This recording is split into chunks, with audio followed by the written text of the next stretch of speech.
শীতকালের অন্যতম একটি আকর্ষণ হলো পিঠাপুলি। আর এই পিঠাপুলি ছোট থেকে বড় সকলেই অনেক পছন্দ করেন। তো নমস্কার, কেমন আছেন সবাই? আশা করছি সবাই অনেক ভালো আছেন। তো ফেসবুকে বরিশালের ঐতিহ্যবাহী এই দুধ পাকন পিঠাটা দেখে হঠাৎ খেতে মন চাইলো, বাসাতে সেজন্য বানিয়ে নিয়েছিলাম।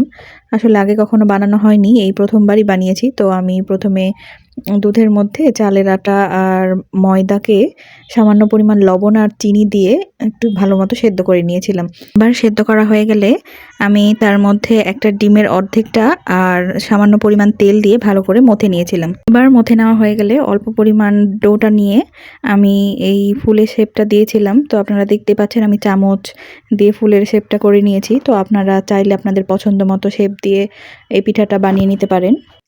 আমার কাছে পিঠা বানানো কোনো ছাঁচ ছিল না, সেজন্য আমি চামচ আর এই যে মরিচ দেখতে পাচ্ছেন এটা দিয়েই বানিয়ে নিয়েছিলাম। তো আমার 1 কাপ ময়দাতে প্রায় 23টা মতো পিঠা হয়েছিল।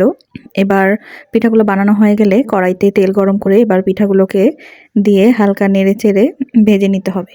একটু হালকা ব্রাউন কালার হয়ে গেলেই এটা বুঝতে হবে যে হয়ে গেছে, তখন তুলে আলাদা করে রেখে দিতে হবে। আমার সবগুলো প্রায় ভাজা কমপ্লিট হয়ে গেছে। এবার একটা পাতিলে আগে থেকে জাল করা দুধ নিতে হবে।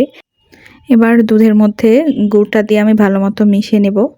আর মেশানো হয়ে গেলে আগে থেকে ভেজে রাখা পিঠাগুলো দিয়ে সারা রাতের জন্য আমি রেখে দেব পিঠাগুলোকে, যেন ভালো মতো ভিজে যায়।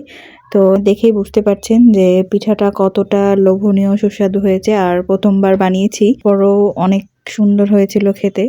আপনারাও বাসাতে একবার ট্রাই করে দেখতে পারেন এই পিঠাটা।